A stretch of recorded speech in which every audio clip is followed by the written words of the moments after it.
ಕರ್ತನಲ್ಲಿ ಪ್ರೀತಿ ಅಂತ ಸಹೋದರ ಸಹೋದರಿಯರೇ, ನಾವು ಅನೇಕ ದಿವಸಗಳಿಂದ ನಮ್ಮ ಹಿರಿಯ ಸೋರ್ದು ಬರೆದಂತ 5ನೇ ವಾಲ್ಯೂಮ್ ನಾವು ಏನ್ ಮಾಡ್ತೀವಿ ಓದ್ತಾ ಇದ್ರಿ.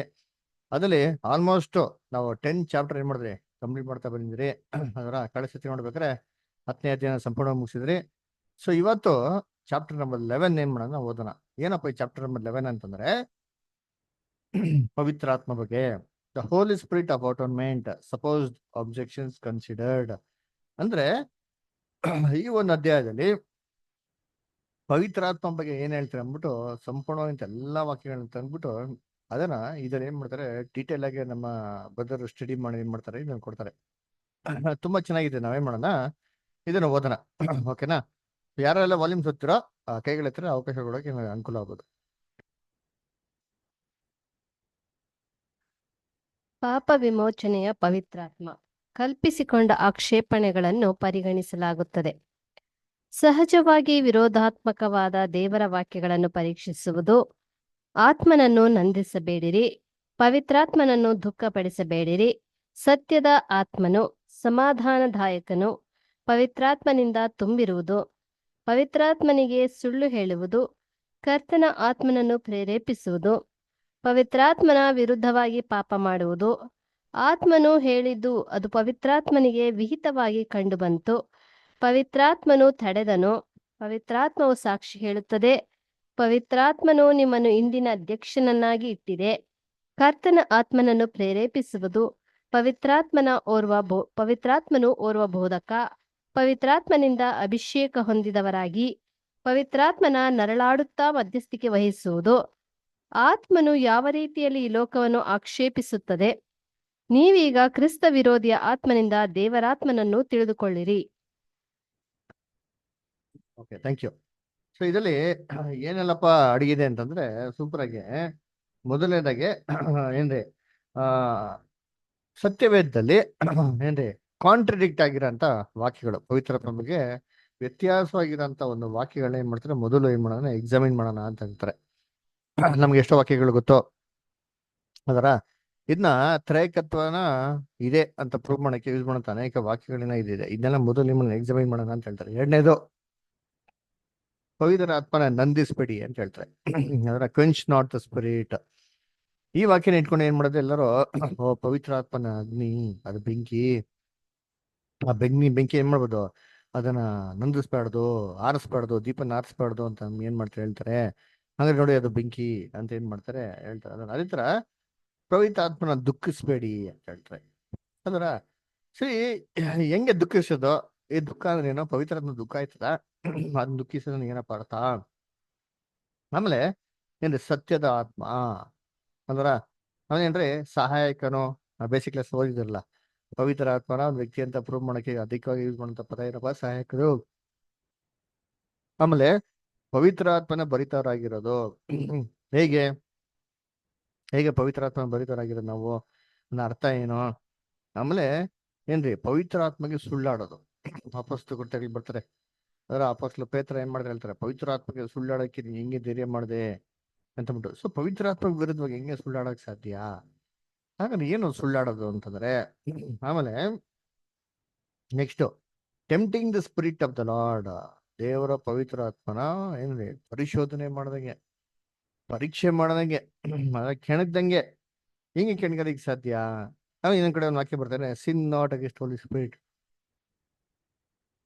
ಪವಿತ್ರ ಆತ್ಮ ವಿರುದ್ಧವಾಗಿ ಪಾಪ ಮಾಡಬೇಡಿ ಅಂತ ಹೇಳ್ತಾರೆ. ಹೆಂಗೆ ಪವಿತ್ರಾತ್ಮ ವಿರೋಧ ಪಾಪ ಮಾಡದಿರೋದು? ಮಾಡೋದ್ರಿಂದ ಏನೋ ಅಲ್ರ. ಆಮೇಲೆ ಎಷ್ಟೋ ಜಾಗದಲ್ಲಿ ಇದು ಸ್ಪಿರಿಟ್ ಸೆಡ್ ಅಂತ, ಪವಿತ್ರಾತ್ಮ ಹೀಗೆ ಹೇಳಿತು ಹೀಗೆ ಹೇಳಿತು, ಆತ್ಮನಿಗೆ ನುಡಿಯಿತು, ಆತ್ಮನಿಗೆ ನುಡಿದಿದೆ ಅಂತಂದ್ರೆ ಎಷ್ಟೋ ಪದಗಳು. ಇದು ಅರ್ಥ ಏನು? ಆಮೇಲೆ ಇನ್ನೊಂದು, it seems good to the holy spirit. ಪವಿತ್ರಾತ್ಮಗೆ ಇದು ಒಳ್ಳೇದೊಂದು ಕಂಡು ಬಂತು ಅಂತ ನಾವೇನ್ ಮಾಡ್ತೀವಿ ವಾಕ್ಯಗಳನ್ನ ಓದ್ತೀವಿ. ಅರ್ಥಗಳು ಹೇಗೆ ಅಂತ ನೋಡೋಣ ಅಂತ ಹೇಳ್ತಾರೆ. ಆಮೇಲೆ forbidden of the holy ghost. ಪವಿತ್ರಾತ್ಮ ತಡೀತು ಅದರ ಆ ಕೆಲವೊಂದು ಕೆಲಸಗಳನ್ನ ಕೆಲವೊಂದು ಸನ್ನಿವೇಶಗಳಲ್ಲಿ ಮಾಡದ ರೀತಿಯಲ್ಲಿ ಪವಿತ್ರಾತ್ಮ ಮಾಡ್ತಂತೆ, ತಡೀತು ಅಂತ ನಾವೇನ್ ಮಾಡ್ತೀವಿ ನೋಡ್ತೀವಿ ಅಲ್ರ. ಆಮೇಲೆ ದ ಹೋಲಿ ಗೋಸ್ಟ್ ವಿಟ್ನೆಸ್ ಅತ್ತ. ಪವಿತ್ರಾತ್ಮ ಸಾಕ್ಷಿ ಕೊಡೋದಾಗಿದೆ. ಹೇಗೆ ಪವಿತ್ರಾತ್ಮ ಸಾಕ್ಷಿ ಕೊಡ್ತಾರೆ ನಮ್ಗೆ ಅಲ್ವರ? ಅದನ್ನ ನೋಡೋಣ, ತುಂಬಾ ಚೆನ್ನಾಗಿದೆ, ಬ್ಯೂಟಿಫುಲ್ ಆಗಿದೆ. ಆಮೇಲೆ the holy ghost hath made you overseer. ನಿಮ್ಮನ್ನ ಪವಿತ್ರಾತ್ಮ ಹಿಂಡಿನ ಮೇಲೆ ಸಭಾಧ್ಯಕ್ಷನಾಗಿ ಇಟ್ಟಿದೆ ಅಂತ ಹೇಳ್ತಾರೆ. ಹೆಂಗೆ ಪವಿತ್ರಾತ್ಮ ನೇಮಿಸೋದಕ್ಕೆ ಸಾಧ್ಯ? ಆಮೇಲೆ ನಮ್ಮ ಮಾತಿಲ್ಲ ಅಂತ ನರಳಾಟಗಳ ಮುಖಾಂತರ ಪವಿತ್ರಾತ್ಮ ನಮಗಾಗಿ ಏನ್ ಮಾಡ್ತಾರೆ, ದೇವತ್ರ ಬೇಡ್ಕೊಂತಾರೆ ಅಂತ ಅವನು ವಾಕ್ಯನ ಬರ್ತಾರೆ. ಇದು ಹಿಂಗೆ ಮಾತಿಲ್ದಂತ ನರಳಾಟಗಳ ಮುಖಾಂತರ ದೇವ್ರ ಸಂಗಡ ಹೆಂಗೆ ಬೇಡ್ಕೊಳಕ್ ಸಾಧ್ಯ? ಆ ಮಾತು ಅಂದ್ರೆ ನರಳಾಟ ಮಾತಿರ್ಲಿಬೇಕು. ಮಾತಿಲ್ದಂತ ನರಳಾಟ ಏನಪ್ಪ ಇದು ಅಂತ ಏನ್ ಮಾಡೋಣ, ಓದೋಣ ಅಂತ ಹೇಳ್ತಾರೆ. ಆಮೇಲೆ ಆ ಆ ಪವಿತ್ರಾತ್ಮ ಒಂದು ಬೋಧಕನು. ಆಮೇಲೆ ಏನ್ರಿ, ಪವಿತ್ರಾತ್ಮ ಉಂಟು ಲೋಕನ್ನ ಬಂದು ಖಂಡಿಸ್ತದೆ.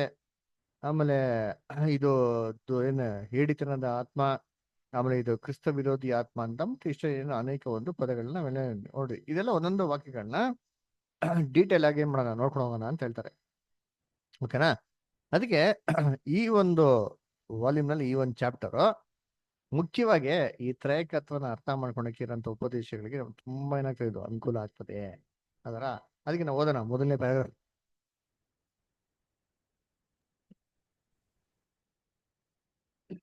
ಸತ್ಯವೇದವು ಕಾಮನ್ ವರ್ಷನ್ ಮತ್ತು ರಿವೈಸ್ಡ್ ವರ್ಷನ್ ಇವೆರಡೂ ತ್ರಯೇಕತ್ವವಾದಿಗಳಿಂದ ಭಾಷಾಂತರಗೊಂಡುದರ ಪರಿಣಾಮವಾಗಿ ಅನೇಕ ಪರಿಚ್ಛೇದಗಳು ಪಕ್ಷಪಾತದಿಂದೊಡಗೂಡಿದ್ದು ತಿರುವು ಪಡ್ಕೊಂಡಿವೆ. ಇವು ಸಹಜವಾಗಿ ನಾವೀಗ ಚರ್ಚಿಸುತ್ತಿರುವ ಪ್ರಸ್ತಾಪದ ಬಗ್ಗೆ ಪರಿಶುದ್ಧ ಗ್ರಂಥದ ದೃಷ್ಟಿಕೋನದಲ್ಲಿಯೂ ಮತ್ತು ಸಮಂಜಸವಾದ ದೃಷ್ಟಿಕೋನದಲ್ಲಿಯೂ ನಾವು ಕಂಡಿರುವಂತೆ ಕೆಲವೊಂದು ಭಿನ್ನಾಭಿಪ್ರಾಯಗಳನ್ನು ಉಂಟು ಮಾಡುವವುಗಳಾಗಿವೆ. ತಂದೆಯ ಮತ್ತು ಮಗನ ಪವಿತ್ರಾತ್ಮವು ದೇವಜನರಿಗೆ ಪಾಪಕ್ಕೆ ಪ್ರಾಯಶ್ಚಿತ್ತ ಆತ್ಮವನ್ನೀಯುತ್ತವೆ ಎಂಬುದು. ಆದುದರಿಂದ ನಾವೀಗ ವಿವಿಧ ಪರಿಶುದ್ಧ ಗ್ರಂಥಗಳನ್ನು ತೆಗೆದುಕೊಳ್ಳುತ್ತೇವೆ. ನಾವು ಆಲೋಚಿಸುವವುಗಳೆಲ್ಲವೂ ಅನೇಕರಲ್ಲಿ ಗಲಿಬಿಲಿಯನ್ನುಂಟು ಮಾಡುವವುಗಳಾಗಿವೆ. ನಮ್ಮ ಹೃದಯಗಳು ಕರ್ತನ ವಾಕ್ಯಗಳಿಗೆ ಸಂಪೂರ್ಣವಾಗಿ ನಿಷ್ಠೆಯಿಂದಿರುವಾಗ ಮತ್ತು ಸತ್ಯದ ಆತ್ಮನಿಂದ ನಡೆಸಲು ಆಕಾಂಕ್ಷೆ ಹೊಂದಿರುವಾಗ ನಾವು ಇವುಗಳನ್ನು ಒಟ್ಟಾರೆಯಾಗಿ ಪರೀಕ್ಷಿಸೋಣ. ನಂತರದಲ್ಲಿ ನಾವು ಈ ಪ್ರಸ್ತಾಪದ ಇನ್ನಿತರ ಮಜಲುಗಳಿಗೆ ಹೋಗುವವರಾಗಿದ್ದೇವೆ, ಯಾಕೆಂದರೆ ಅವುಗಳನ್ನು ನಾವೀಗ ಭಾವಿಸಿದ ವಿರುದ್ಧ ಹೇಳಿಕೆಗಳನ್ನು ತೊಡೆದು ಹಾಕುವವರೆಗೆ ಅರ್ಥ ಮಾಡಿಕೊಳ್ಳಲು ಸಾಧ್ಯವಿಲ್ಲ. ಅದಕ್ಕೆ ನೋಡ್ಬೇಕಾದ್ರೆ ಇದನ್ನ ಸ್ಟಡಿ ಮಾಡ್ಬೇಕಾದ್ರೆ ಏನಪ್ಪ ಹೇಳ್ತಾರೆ ಅಂದ್ರೆ, ಮೊದಲನೇದಾಗಿ ನಾವು ಯೂಸ್ ಮಾಡೋಂತ ಒಂದು ಸತ್ಯವೇದ ಬೈಬಲ್ಗಳು ಯಾವ್ದಪ್ಪ ಅಂದ್ರೆ ಏನ್ರಿ, ಇದು ಕಾಮನ್ ವರ್ಷನ್ ಮತ್ತೆ ರಿವೈಸ್ ವರ್ಷನ್ ಅಂತ ಹೇಳ್ತಾರೆ. ಕಾಮನ್ ವರ್ಷನ್ ರಿವೈಸ್ ವರ್ಷನ್ ಅಂದ್ರೆ ನಮ್ಮ ಕನ್ನಡದಲ್ಲಿ ಏನಿಲ್ಲ, ಬೇರೆ ಬೇರೆ ವರ್ಷಗಳೇನಿಲ್ಲ ರೀ. ಇಂಗ್ಲಿಷ್ ಅಲ್ಲಿ ಕಾಮನ್ ವರ್ಷನ್ ಅಂದ್ರೆ KJV, ಕಿಂಗ್ ಜೇಮ್ಸ್ ವರ್ಷನ್ ಅಂತ ಅರ್ಥ. ರಿವೈಸ್ ವರ್ಷನ್ ಅಂದ್ರೆ ಅಮೇರಿಕನ್ ಏನ್ರಿ RSV ರಿವೈಸ್ ಸ್ಟ್ಯಾಂಡರ್ಡ್ ವರ್ಷನ್ ಅಂತ ಹೇಳ್ತಾರೆ. ಓಕೆನಾ? ಆ ಕಾಲದಲ್ಲಿ ಇವೆರಡು ಬೈಬಲ್ಗಳು ತುಂಬಾ ಪ್ರಮುಖವಾಗಿರೋಂಥ ಬೈಬಲ್ ರೀ. ಅದರ ಅಧಿಕವಾಗಿ ಎಲ್ಲ ಜನಗಳು ಇದೇ ಬೈಬಲ್ ಯೂಸ್ ಮಾಡ್ತಾ ಇದ್ರು. ಸೊ ಈ ಒಂದು ಸತ್ಯವೇದದಲ್ಲಿ ಅನೇಕ ವಾರ್ತೆಗಳಲ್ಲಿ ಕೆಲವೊಂದು ಪದಗಳನ್ನ ಏನಪ್ಪಾ ಮಾಡಿದಾರೆ ಅಂದ್ರೆ, ವಚನಗಳಲ್ಲಿ ಕೆಲವೊಂದು ಪದಗಳನ್ನ ಏನ್ರಿ ಬೇರೆ ಬೇರೆ ಗ್ರೀಕ್ ಮತ್ತೆ ಹೀಬ್ರೋಲಿ ಇಲ್ಲಿರೋಂಥ ಪದಗಳನ್ನ ಬಳಕೆ ಮಾಡಿರೋದು ನಾವು ನೋಡ್ಬೋದು. ಆ ತರ ಬಳಕೆ ಮಾಡೋದ್ರಿಂದ ಈ ಪ್ರಯೋಜನ ಏನಾಗಿದೆ ಅಥವಾ ಎಫೆಕ್ಟ್ ಏನಪ್ಪಾ ಆಗಿದೆ ಅಂತಂದ್ರೆ, ಸತ್ಯವೇದದಲ್ಲಿರೋಂಥ ನಿಜವಾದ ಸತ್ಯಾರ್ಥಗಳು ಗೊತ್ತಾಗ್ತಿಲ್ಲ, ಏನಾಗಿದೆ ಅಲ್ಲಿ ಮರೆಯಾಗಿದೆ ಅಂತ ಹೇಳ್ತಾರೆ. ಅದಕ್ಕೆ ಇದನ್ನ ಹೆಂಗಪ್ಪ ಎಕ್ಸಾಮಿನ್ ಮಾಡೋದು ಅಂತಂದ್ರೆ ಏನ್ ಹೇಳ್ತಾರೆ ಅಂದ್ರೆ, ಇದಕ್ಕೆ ಚೆಕ್ ಮಾಡ್ಬೇಕಾದ್ರೆ ಇದೇನ್ ಮಾಡ್ಬೇಕಂದ್ರೆ, ಬೇರೆ ಬೇರೆ ಬೈಬಲ್ ಟ್ರಾನ್ಸ್ಲೇಷನ್ಸ್ ಇಟ್ಕೊಂಡು ಇವೆಲ್ಲಾ ವಾಕ್ಯಗಳು ಏನ್ ಮಾಡ್ತಾ ಇರ್ಬೇಕು, ನಾವು ಒಂದೊಂದೇ ಸಿಸ್ಟಮೆಟಿಕ್ ತೆಗೆದು ಓದ್ತಾ ಇದ್ರೆ ಅವಾಗ ನಮಗೆ ಕ್ಲೀನ್ ಆಗಿದೆ ಅರ್ಥ ಏನು ಅಂತ ಗೊತ್ತಾಗ್ತದೆ. ಅದಕ್ಕೆ ಸ್ಟಡಿ ಮಾಡ್ಬೇಕಾರೆ ಮೊದಲು ಏನ್ರಿ ಮಾಡ್ಬೇಕು, ಹಲ್ವಾರು ಬೈಬಲ್ಗಳನ್ನ ಇಟ್ಕೊಬೇಕು. ಇವಾಗ ನಮ್ಗೇನಂತ ಅವಶ್ಯಕತೆ ಇಲ್ಲ, ಯಾಕಂದ್ರೆ ಆಲ್ರೆಡಿ ನಮ್ ಬ್ರದರು ಏನ್ರಿ ಅಡಿಗೆ ರೆಡಿ ಮಾಡಿ ಕೊಟ್ಬಿಟ್ಟಿದ್ದಾರೆ. ಅದರ ಏನ್ ಮಾಡಿದಾರೆ, ಒಂದು ಪಾತ್ರೆಯಲ್ಲಿ ಅಡಿಗೆ ರೆಡಿ ಮಾಡಿ ಇಟ್ಟಿದ್ದಾರೆ. ನಾವೇನ್ ಮಾಡ್ಬೇಕು ಅಂದ್ರೆ ಅದನ್ನ ಜಸ್ಟ್ ತಟ್ಟೆಗೆ ಹಾಕಿ ಬಡ್ಸ್ಬಿಟ್ಟು ತಿನ್ಬೇಕಷ್ಟೇ ಅಲ್ವರ. ಅದನ್ನ ನಾವೇನ್ ಮಾಡ್ಬೇಕು ಇವಾಗ ಅಲ್ವರ, ನೋಡ್ಕೊಬೇಕು ಅಲ್ವರ. ನಮ್ ಬ್ರದರು ಎಲ್ಲ ಓದಿರೋದೆಲ್ಲ ಕರೆಕ್ಟಾಗಿದೆಯಾ ಇಲ್ಲ ಅಂತ ನಮ್ಗೆ ಚೆಕ್ ಮಾಡೋದಕ್ಕೆ ತಿರ್ಗಾ ನಾವು ಆದಿಯಿಂದ ಎಲ್ಲಾ ಗ್ರಂಥಗಳು ಇಟ್ಕೊಂಡು ಎಲ್ಲಾ ಪುಸ್ತಕ ಇಟ್ಕೊಂಡು ಕ್ರಾಸ್ ಚೆಕ್ ಮಾಡೋಂಥ ಅವಶ್ಯಕತೆ ಇದೆಯಾ ಅಂದ್ರೆ ಇಲ್ಲ ರೀ. ಅಲ್ಲ, ಯಾಕಂದ್ರೆ ಆಲ್ರೆಡಿ ಏನ್ ಮಾಡೋರಲ್ಲ, ಎಲ್ಲಾ ಕೂಲಂಕುಷವಾಗಿ ಎಲ್ಲಾ ರೀತಿ ಎಲ್ಲಾ ಆಂಗಲ್ ಅಲ್ಲಿ ಜಳಾಡಿಸ್ಬಿಟ್ಟವ್ರೆ ಕ್ಲೀನಾಗಿ. ಅದಾಗಿದ್ಮೇಲೆ ಲಾಸ್ಟ್ ಅಲ್ಲಿ ನಮ್ಗೆ ಏನ್ ಮಾಡಿರೋದು, ಈ ವಾಲ್ಯೂಮ್ಸ್ಗಳನ್ನ ಏನ್ ಮಾಡ್ತಾರೆ ಕೊಟ್ಟಿರೋದು. ಅದರಿಂದ ಈ ವಾಲ್ಯೂಮ್ಸ್ ಅಲ್ಲಿ ತುಂಬಾ ಮುಖ್ಯವಾಗಿರೋಂಥ ಉಪದೇಶಗಳೇನಾಗಿದೆ, ಇವೆ. ಒಂದು ಬೇಸಿಕ್ ಕ್ಲಾಸ್ ತಗೊಂತೀರಿ ಅಂದ್ರೆ ಯಾರೋ ಒಬ್ಬ ಸಹೋದರ ಸಹೋದರಿಯರು ಮೇನ್ ಆಗಿ 6 ವಾಲ್ಯೂಮ್ಸ್ ಓದ್ಬೇಕ್ರಿ. 6 ವಾಲ್ಯೂಮ್ಸ್ ಇರೋಂಥ ವಿಚಾರ ತಿಳ್ಕೊಂಡ ಅಂತಂದ್ರೆ ಯಾವುದೇ ಕಾರಣಕ್ಕೂ ಅವ್ರ ಸತ್ಯಲ್ಲಿ ಬಿಡಲಿಕ್ಕೆ ಸಾಧ್ಯ ಇಲ್ಲ. ಯಾರು ಅವ್ರನ್ನ ಬಂದು ಬೀಳ್ಸೋದಕ್ಕೂ ಏನಿಲ್ಲ, ಸಾಧ್ಯ ಇಲ್ಲ. ಅಂದ ಇದ್ ನಾವೇನ್ ಮಾಡ್ಬೇಕು ಅಂದ್ರೆ ಎಲ್ಲಾ ವಾಕ್ಯಗಳನ್ನ ತೆಗೆದು ಎಲ್ಲಾ ಟ್ರಾನ್ಸ್ಲೇಷನ್, ಬೇರೆ ಬೇರೆ ಟ್ರಾನ್ಸ್ಲೇಷನ್ಸ್ ಎಲ್ಲ ಹಿಂಗಪ್ಪ ಐತೆ ಅಂತ ನಾವು ಎಕ್ಸಾಮಿನ್ ಮಾಡಿದ್ರೆ ನಮ್ಗೆ ಸತ್ಯಾರ್ಥಗಳು ಏನಾಗ್ತದೆ, ಕ್ಲಿಯರ್ ಆಗಿ ಗೊತ್ತಾಗ್ತಾ ಇರ್ತದೆ. ಅದನ್ನ ನಾವೇನ್ ಮಾಡೋದು, ಮುಂದಕ್ಕೆ ಬರೋಂತ ಒಂದು ಪ್ಯಾರಾಗ್ರಾಫ್ ಅಂತ ನಾವು ಮಾಡಕ್ ಹೋಗೋಣ ಅಂತ ಹೇಳ್ತಾರೆ. ಓಕೆ, ನೆಕ್ಸ್ಟ್ ಪ್ಯಾರಾಗ್ರಾಫ್ ಯಾರು ಓದ್ತೀರಾ? ಹೌದಾ ಬ್ರದರ್? ಹಾ, ಓದ್ತೀರಾ ಸ್ಟಾರ್? ಸ್ವಲ್ಪ ನೆಟ್ವರ್ಕ್ ಜಾಗ ಬನ್ನಿ, ಕಟ್ ಆಗ್ತೈತೆ ವಾಯ್ಸು. ಇವಾಗ ಬ್ರದರ್? ಹಾ, ಓಕೆ ಸ್ಟಾರ್. ಪವಿತ್ರಾತ್ಮನನ್ನು ನಂದಿಸಬೇಡಿರಿ. 1 ಥೆಸಲೋನಿಕ 5 ಅಧ್ಯಾಯ 19 ನಂದಿಸು ಎಂಬ ಪದವು ಆರಿಸುವುದನ್ನು ಸೂಚಿಸುತ್ತದೆ. ನಾವು ಬೆಂಕಿಯನ್ನು ಅಥವಾ ದೀಪವನ್ನು ಆರಿಸುವಂತೆ ಗ್ರೀಕ್ ಪದದಲ್ಲಿ ಇಲ್ಲಿ ಕ್ವಿಂಚ್ ಎಂಬುದಾಗಿ ತರ್ಜುಮೆಗೊಳಿಸಲಾಗಿದೆ. ಇದು ಹೊಸ ಒಡಂಬಡಿಕೆಯಲ್ಲಿ 8 ಸಾರಿ ಕಾಣಿಸಿಕೊಳ್ಳುತ್ತದೆ. ಪ್ರತಿಯೊಂದು ಇತರ ಸಂದರ್ಭಗಳಲ್ಲಿ ಇದು ಬೆಂಕಿ ಅಥವಾ ದೀಪವನ್ನು ಆರಿಸುವುದರ ಬಗ್ಗೆ ಸೂಚಿಸುತ್ತದೆ. ಈ ಆಲೋಚನೆಯನ್ನು ನಮ್ಮಲ್ಲಿ ಇಟ್ಟುಕೊಂಡವರಾಗಿ ನಾವು ಪವಿತ್ರಾತ್ಮ ಅಥವಾ ದೇವರ ಮನಸ್ಸನ್ನು ಹೊಂದಿರುವ ಕಾರಣ ಅವು ನಮ್ಮನ್ನು ಬೆಳಗಿಸುವುದಾಗಿದ್ದು ನಮ್ಮನ್ನು ಈ ಲೋಕದ ಬೆಳಕು ಎಂಬುದಾಗಿ ಕರೆಯುತ್ತಾರೆಂಬುದನ್ನು ನೆನಪಿಸಿಕೊಳ್ಳೋಣ. ನೀವು ಲೋಕಕ್ಕೆ ಬೆಳಕಾಗಿದ್ದೀರಿ. ಮತ್ತಾಯ 5 ಅಧ್ಯಾಯ 14 ಈ ರೀತಿಯಲ್ಲಿ ನಾವು ಈ ಲೋಕದ ಆತ್ಮನ ಮೂಲಕ ಅಹಿಕತೆಯಿಂದ ಭ್ರಷ್ಟಗೊಳ್ಳುವುದಾದರೆ ಅದರ ಪರಿಣಾಮವಾಗಿ ನಮ್ಮಲ್ಲಿರುವ ಪವಿತ್ರವಾದ ಮನಸ್ಸನ್ನು ಅಥವಾ ದೇವರಾತ್ಮದ ಬೆಳಕನ್ನು ಅಥವಾ ಇತರರ ಮೇಲೆ ಬೆಳಗದಂತೆ ನಂದಿಸದಂತಾಗುತ್ತದೆ ಎಂದು ಅಪೊಸ್ತಲ ಪೌಲನು ಇಲ್ಲಿ ಅರ್ಥೈಸುತ್ತಾನೆ.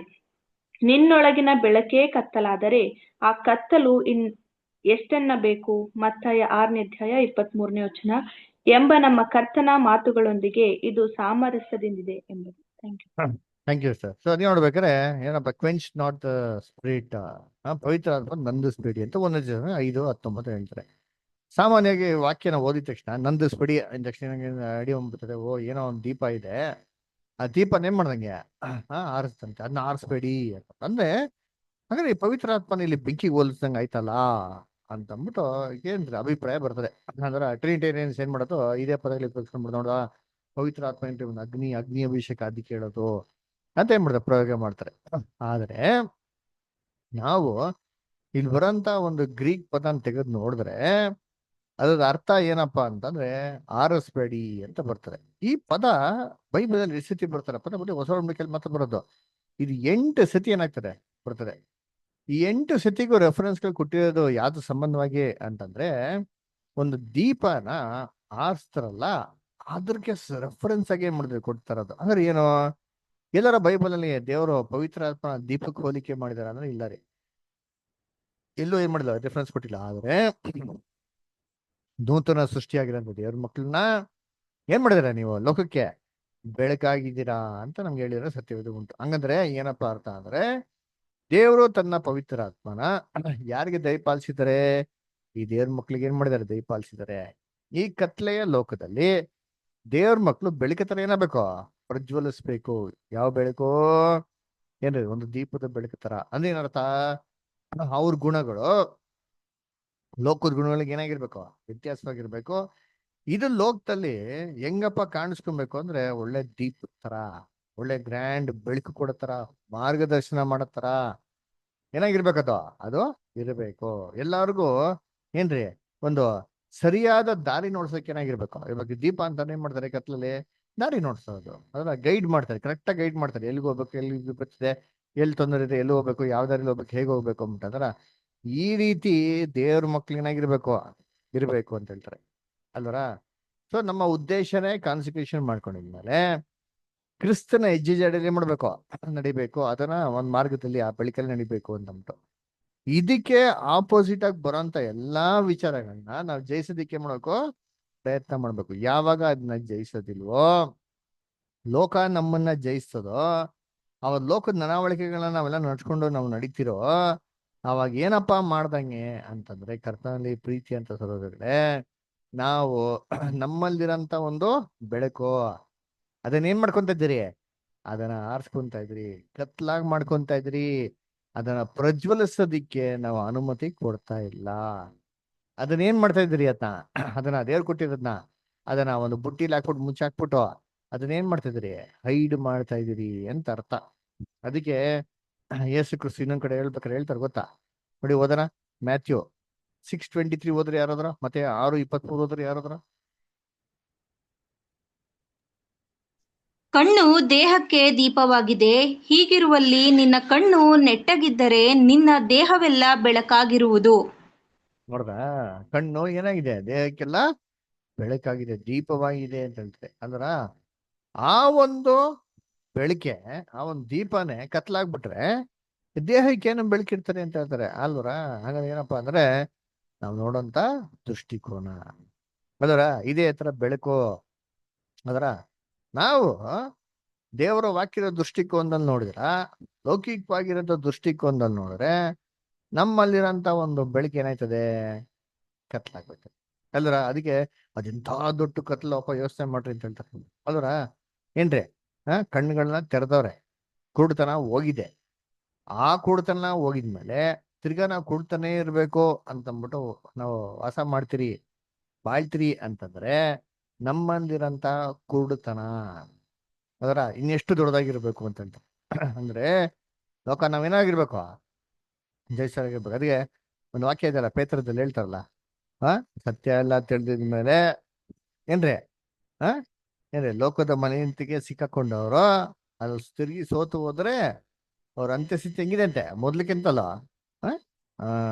ಕೆಟ್ಟದಾಗಿದೆ. ಓದಿಂತೀನಿ 1 ಪೇತ್ರನ 2ನೇ ಅಧ್ಯಾಯನ ನೋಡ್ರಿ.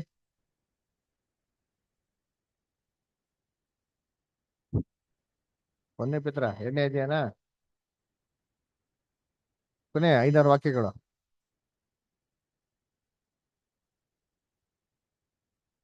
ಆರತಿಗೆ ಏನೋ ನೋಡೋಣಪ್ಪ, ಈ ಜನ ಕಲ್ತಿದ್ದೀರಾ, ಏನೋ ನಮ್ಗೆ ಹೇಳ್ಕೊಡ್ತೀರಾ, ನೋಡೋಣ ಬೈಬಲ್ ತೆಗಿತೀರಾ ಅಂದ್ರೆ ಬೈಬಲೇ ಮುಟ್ಟಲ್ಲ ಅಂತ. 2ನೇ ಪೇತ್ರ 2ನೇ ಅಧ್ಯಾಯ 20 ಓದಿ, 20-22.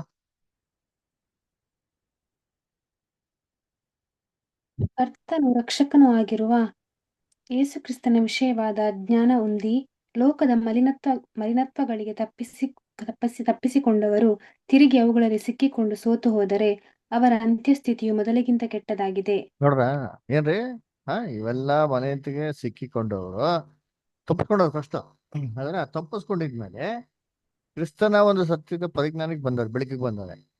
ಇವೆಲ್ಲ ಏನ್ರಿ ಆಗಿದ್ಮೇಲೆ ತಿರ್ಗಾ ಅಪ್ಪಿ ತಪ್ಪಿ ಅದೆಲ್ಲ ಸಿಗ್ಗಾಕೊಂಡು ಸೋತೋಗ್ಬಿಟ್ರೆ, ಸೋತೋಗ್ಬಿಡ್ದು ದೇವ್ರ ಮಕ್ಳು ಹಂಗ್ರೆ ಏನ್ಬೇಕು, ಜಯಿಸ್ಬೇಕು. ಸೋತೋಗ್ದ ರೀತಿಲಿ ಜಯಿಸ್ಬೇಕು ನೋಡಿರ್ತೀನಿ. ಜಯಿಸಿದ್ರೆ ಗುಡ್, ಜಯಿಸಿಲ್ಲ ಏನಾಯ್ತದೆ, ತಿರುಗಿ ಸಿಕ್ಕಾಕೊಂಡು ಸೋತಿ ಹೋದರೆ ಆಮೇಲೆ ಮುಂದಕ್ಕೆ ಹೋದ್ರೆ ಇಷ್ಟ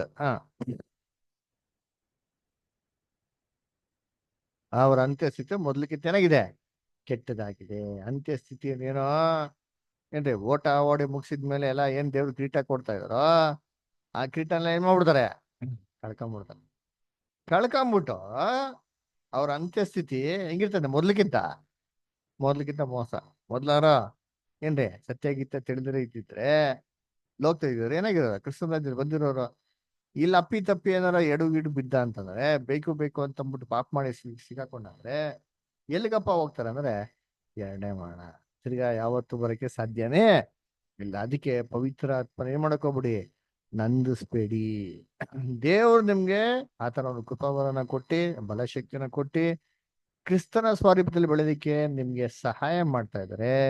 ನಿಮ್ಮಲ್ಲಿ ಬೆಳಿತಾನಂತ ಸ್ವಲ್ಪ ಒಳ್ಳೆ ಗುಣಗಳನ್ನು ಕೂಡ ದಯವಿಟ್ಟು ಸ್ಟಾಪ್ ಮಾಡಬೇಡಿ, ಹಿಂಡರ್ ಮಾಡಬೇಡಿ, ತಡಿಬೇಡಿ ಅಂತ ಏನ್ ಮಾಡ್ತಾ ಇಲ್ಲಿ ಹೇಳ್ತಾ ಇದ್ದಾರೆ. ದೀಪನ ಆರಿಸ್ತಾರೆ ಗೊತ್ತಾ, ಅಂತ ಆರ್ಸಕ್ ಹೋಗ್ಬಿಡಿ, ಪ್ರಜ್ವಲಿಸೋದಿಕ್ಕೆ ಬಿಡ್ರಿ ಅಂತ ಹೇಳ್ತಾರೆ.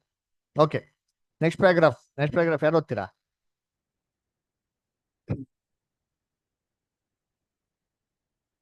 ಓದಿದ್ದೀವಿ ಅಷ್ಟೇ. ದೇವರ ಪವಿತ್ರಾತ್ಮನನ್ನು ದುಃಖಪಡಿಸಬೇಡಿರಿ, ಆತನಲ್ಲಿಯೇ ವಿಮೋಚನೆಯ ದಿನಕ್ಕಾಗಿ ಮುದ್ರೆ ಹೊಂದಿದ್ದೀರಲ್ಲ. ಎಫೆಸ 4ನೇ ಅಧ್ಯಾಯ 30ನೇ ವಚನ. Grieve not the holy spirit of God, whereby ye are sealed unto the day of redemption. ಮುದ್ರಿಸುವುದು ಅಂದರೆ ಗುರುತು ಮಾಡುವುದು ಅಥವಾ ವಿಶ್ಲೇಷಿಸುವುದನ್ನು ಸೂಚಿಸುತ್ತದೆ. ಈ ಲೋಕದ ಮಕ್ಕಳನ್ನು ಕೆಲವೊಂದು ಲಕ್ಷಣಗಳಿಂದ ಮತ್ತು ದೇವರ ಮಕ್ಕಳಾದ ನೂತನ ಸೃಷ್ಟಿಗಳನ್ನು ಮತ್ತೊಂದು ಗುರುತಿನಿಂದ ಗುಣಲಕ್ಷಣಗಳಿಂದ ಪ್ರತ್ಯೇಕಿಸಬಹುದಾಗಿದೆ. ಒಂದು ವರ್ಗದ ಗುರುತು ಈ ಲೋಕದ ಸ್ಫೂರ್ತಿಯೇ ಆಗಿದ್ದು ಮನಸ್ಸು, ಪ್ರವೃತ್ತಿ, ಚಿತ್ತ. ಮತ್ತೊಂದು ವರ್ಗದಲ್ಲಿ ಮುದ್ರೆ ಅಥವಾ ಪವಿತ್ರಾತ್ಮನ ಗುರುತು ಮನಸ್ಸು, ಪ್ರವೃತ್ತಿ, ಚಿತ್ತ ದೇವರಿಂದುಂಟಾದುದು. ದೇವರಿಗೆ ನಿಜವಾದ ಪ್ರತಿಷ್ಠೆ ಮಾಡಿಕೊಂಡ ಕ್ಷಣದಿಂದ ಕುರುಹು, ಗುರುತು ಮತ್ತು ಮುದ್ರೆಗಳು ಅವರ ಮಾತುಗಳು, ಆಲೋಚನೆಗಳು ಮತ್ತು ನಡತೆಗಳಲ್ಲಿ ಗಮನಿಸಬಹುದು. ನೂತನ ಮನಸ್ಸು ಕೃಪೆಯಲ್ಲಿ, ಜ್ಞಾನದಲ್ಲಿ ಮತ್ತು ಪ್ರೀತಿಯಲ್ಲಿ ಬೆಳೆಯುತ್ತಿರುವಂತೆ ಈ ಗುರುತುಗಳು ಸಹ ಹೆಚ್ಚು ಹೆಚ್ಚು ನಿರ್ದಿಷ್ಟವಾಗಿ ಬೆಳೆಯುತ್ತವೆ. ಬೇರೆ ರೀತಿಯ ಮಾತುಗಳಲ್ಲಿ ಹೇಳುವುದಾದರೆ, ನಾವು ನಮ್ಮ ಮಾನವ ಚಿತ್ತ ಮತ್ತು ಆತ್ಮನನ್ನು ತೊರೆಯುವ ಮತ್ತು ನಮ್ಮ ಎಲ್ಲವುಗಳನ್ನು ದೇವರ ಚಿತ್ತಕ್ಕೆ ಒಪ್ಪಿಸಿಕೊಡುವ ಅನುಪಾತಕ್ಕೆ ಅನುಗುಣವಾಗಿ ದೇವರ ಆತ್ಮನು ಮನಸ್ಸು ನಮ್ಮ ಮನಸ್ಸು ಅಥವಾ ಆತ್ಮವಾಗಿ ಬಿಡುತ್ತದೆ. ಈ ರೀತಿಯಲ್ಲಿ ಅದೇ ಮನಸ್ಸು ಅಂದರೆ ನಮ್ಮ ಕರ್ತನಾದ ಕ್ರಿಸ್ತ ಯೇಸುವಿನಲ್ಲಿದ್ದಂತಹ ಮನಸ್ಸು ನಮ್ಮಲ್ಲಿ ಸದಾ ಉಳುಕೊಳ್ಳುವಂತೆ ಅನುಮತಿಸಲು ನಮಗೆ ಪ್ರಬೋಧಿಸಲಾಗಿದೆ. ಇದು ದೇವರ ಚಿತ್ತವನ್ನು ಮಾತ್ರವೇ ನೆರವೇರಿಸುವ ಮನಸ್ಸು ಅಥವಾ ಪ್ರವೃತ್ತಿಯಾಗಿದೆ. ಆದುದರಿಂದ ನಮ್ಮ ನೂತನ ಮನಸ್ಸು ಅಥವಾ ಆತ್ಮವು ಪವಿತ್ರವಾದುದು ಅಥವಾ ದೇವರಿಂದ ನಿರ್ದೇಶಿಸಲ್ಪಟ್ಟದ್ದು. ನಾವೀಗ ಪರಿಶೀಲಿಸುತ್ತಿರುವ ವಾಕ್ಯ ಭಾಗದಲ್ಲಿ ನಾವು ನಮ್ಮ ಒಡಂಬಡಿಕೆಯಲ್ಲಿ ಉಲ್ಲಂಘಿಸುವ ಯಾವುದನ್ನು ಮಾಡದಿರುವಂತೆ ಅಪೊಸ್ತಲನು ನಮ್ಮನ್ನು ಒತ್ತಾಯಿಸುತ್ತಾನೆ. ನಾವು ಕ್ರಿಸ್ತನಲ್ಲಿ ನೂತನ ಸೃಷ್ಟಿಗಳಾಗಿ ನಮ್ಮ ನೂತನ ಮನಸ್ಸನ್ನು ದುಃಖಪಡಿಸುವ ಅಥವಾ ನಮ್ಮ ಕರ್ತವ್ಯವನ್ನು ತೊರೆಯುವಂತೆ ನಮ್ಮ ಪ್ರಜ್ಞೆಯನ್ನು ಚುಚ್ಚುವ ಅಥವಾ ಹಾನಿಗೊಳಿಸುವ ಯಾವುದನ್ನು ಮಾಡಬಾರದು. ಪವಿತ್ರಾತ್ಮನನ್ನು ದುಃಖಪಡಿಸಬೇಡಿರಿ. ಅದು ದೇವ ಮನಸ್ಸಾಗಿ ನಿಮ್ಮಲ್ಲಿದ್ದು ನಿಮ್ಮ ಪುತ್ರತ್ವದ ಮುದ್ರೆಯಾಗಿದೆ. Thank you brother. Thank you sister. ನೋಡ್ರ ಏನ್ ಹೇಳ್ತಾರೆ, ಪವಿತ್ರಾತ್ಮ ನಮ್ಮಲ್ಲಿತ್ತು. ಇದೇನಪ್ಪ ಆಗಿದೆ ಅಂದ್ರೆ ದೇವರ ಪುತ್ರರಾಗಿದ್ದೀವಿ ನಾವು, ಅದಕ್ಕೆ ಒಂದು ಮುದ್ರೆ ಆಗಿದೆ ಅಂತ ಹೇಳ್ತಾರೆ. ಅದಕ್ಕೆ ಎಫೆಸರ್ 4:30 ಏನ್ ಹೇಳ್ತಾರೆ, ವಿಮೋಚನೆ ದಿನಕ್ಕಾಗಿ ದೇವ್ರು ನಿಮ್ಗೆ ಏನ್ ಮಾಡಿದಾರೆ, ಅದನ್ನ ನಿಮ್ಮಲ್ಲಿಟ್ಟಿ ಅದನ್ನ ಮುದ್ರೆ ಹಾಕಿದ್ದಾರೆ. ಇದನ್ನ ಏನ್ ಮಾಡ್ಬೇಡಿ, ದುಃಖಿಸ್ಬೇಡಿ ಅಂತ ಹೇಳ್ತಾರೆ. ಏನಿದೆ ದುಃಖಿಸೋದಕ್ಕೆ? ಪವಿತ್ರಾತ್ಮ ವ್ಯಕ್ತಿನ ವ್ಯಕ್ತಿ ಅಲ್ಲ ಅಂದ್ರೆ ನಮ್ಗೆ ಚೆನ್ನಾಗುತ್ತೆ. ಮತ್ತೆ ಹೆಂಗೆ ದುಃಖಿಸ್ಬಿಡಿ ಅಂತ ಹೇಳ್ತಾರೆ? ಪವಿತ್ರಾತ್ಮ ದೇವ್ರ ಶಕ್ತಿನ ಹಂಗೆ ದುಃಖಿಸೋದಕ್ಕೆ ಹೆಂಗೆ ಸಾಧ್ಯ ಅಂತಂದ್ರೆ, ನೋಡಿ ನಾವೆಲ್ಲ ಕಾನ್ಸಂಟ್ರೇಷನ್ ಮಾಡ್ಕೊಂಡಿದ್ಮೇಲೆ ನಮ್ಗೆಲ್ಲ ಚೆನ್ನಾಗ್ ಗೊತ್ತು. ನಾವು ಓಡ್ತಾ ಇರ್ಬೇಕಾದ್ರೆ ನಮ್ಮ ಎಲ್ಲರಲ್ಲೂ ಒಂದು ಕ್ರಿಸ್ತನ ಸ್ವಾರೂಪ್ಯ ಅಂತ ಒಂದು ಮಾರ್ಕ್ ಏನಾಗ್ಬೇಕು ನಮ್ಮಲ್ಲಿ ಕಾಣಿಸ್ಕೊಳಕ್ ಶುರು ಆಗ್ತದೆ. ಯಾವಾಗ ಸತ್ಯಕ್ಕೆ ಬಂದಿದ್ಮೇಲೆ ದಿನ ಸತ್ಯಲ್ಲಿ ಬೆಳೀತಾ ಸ್ವಲ್ಪ ಸ್ವಲ್ಪ ಸ್ವಲ್ಪ ಸ್ವಲ್ಪ ಏನಾಗ್ತದೆ, ಬದಲಾವಣೆಗಳು ನಮ್ಮಲ್ಲಿ ಕಾಣಿಸ್ಕೊಳಕ್ಕೆ ಶುರು ಆಗ್ತದೆ. ಅದೇನಪ್ಪ ಅಂದ್ರೆ that is the marks of Christ ಅಂತ ಹೇಳ್ತಾರೆ. ಅದೆಲ್ಲ ಒಂದೊಂದು ಸೂಚನೆಗಳು. ಇವ್ರ ಮಾರ್ಗ ನಡೀತಾ ಇದಾರಪ್ಪ, ಇವ್ನ ಬದಲಾವಣೆ ನಡೀತಾ ಇದೆ. ಈ ಬದಲಾವಣೆಗೆ ಕಂಡು ಬರ್ತಾ ಇರೋದು ಏನಪ್ಪಾ ಅಂದ್ರೆ, ಇವರು ಕ್ರಿಸ್ತನ ಏನ್ರಿ ಶಿಷ್ಯನ್ರು ಅಂತ. ಅದರ ಅಪೊಸ್ತಲ ಕೃತ್ಯಗಳ ಹೋದ್ರೆ 12 ಜನ ಅಪೊಸ್ತಲರು ಕ್ರಿಸ್ತನ ತೆಗಿದ್ರು. ಆದ್ರೆ ಇವರೆಲ್ಲ ಬಂದ್ಬಿಟ್ಟು ಕ್ರಿಸ್ತನ ಸತ್ತೋಗಿದ್ಮೇಲೆ ಇವ್ ಕ್ರಿಸ್ತನ ಶಿಷ್ಯನ್ ಅಂತ ಹೆಂಗಪ್ಪ ನಡ್ಕೊಂಡ್ರು, ಹೆಂಗ್ ಗುರ್ತಿಟ್ಕೊಂಡ್ರು ಅಂತಂದ್ರೆ ಸತ್ಯವೇದಲ್ಲಿ ಹೋದ್ರೆ ಅಲ್ಲಿ ಅವ್ರು ಮಾಡೋಂತ ರೀತಿ ಅಂತೆ. ನೋಡಿ ಓದೋಣ ವಾಕ್ಯ, ಅಪೊಸ್ತಲ ಕೃತ್ಯಗಳು ತೆಗೀರಿ. ಅಪೊಸ್ತಲ ಕೃತ್ಯಗಳಲ್ಲಿ